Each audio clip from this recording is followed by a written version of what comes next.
واحدة وجعل منها زوجها ليسكن إليها فلما تغشاها حملت حملا خفيفا فمرت شركاء فيما آتاهما أنفسهم ينظرون إن تدعوهم إلى الهدى لا يتبعوكم خير لكم وإن تعودوا نعد إليه تحشرون واتقوا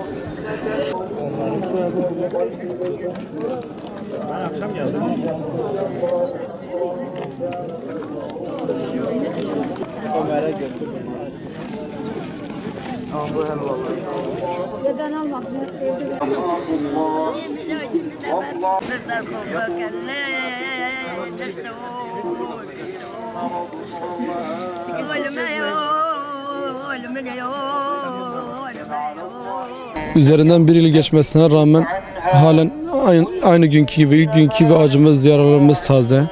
Kabristan'a geldik birer tane Fatiha okumaya vefat edenlerimize. Allah hepsine rahmet eylesin, mekanları cennet olsun, Allah şehadetlerine kabul etsin inşallah. Tabii ki tam bir yıldır ki Türkiye'de asrın felaketi yaşandı. Malumunuz 11 yılda.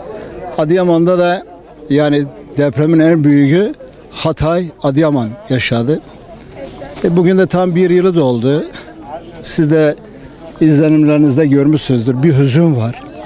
Ondan sonra herkesin derdi, ortak bir derdi var. Allah bir daha bu gibi felaketleri memleketimize, dünya yaşatmasın.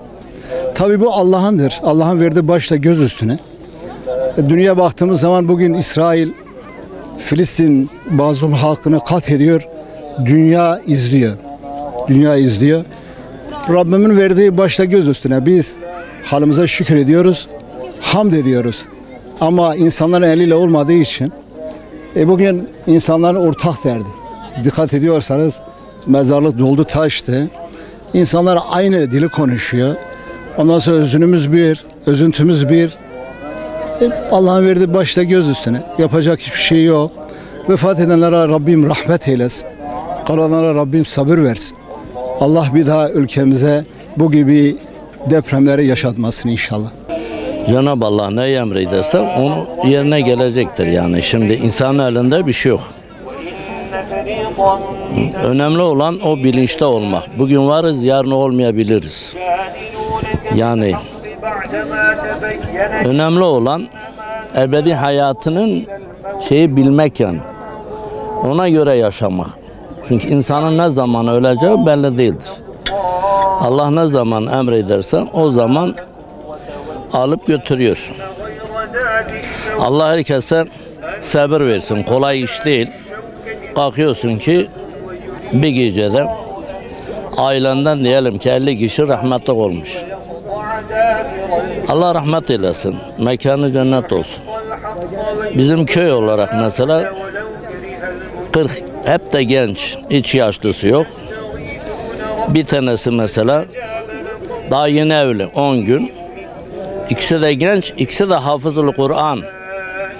Said Hoca'nın evi yıkılıyor, onların evinin üstüne gidiyor. Onlar da orada vefat ediyor, şehit oluyorlar. Allah bir daha böyle felaketleri vermesin. Allah bu millete, bu devlete can sağlığı versin. Bize de 5 ondan 2 kardeşimiz var. Birisi 5 çocuğu öldü.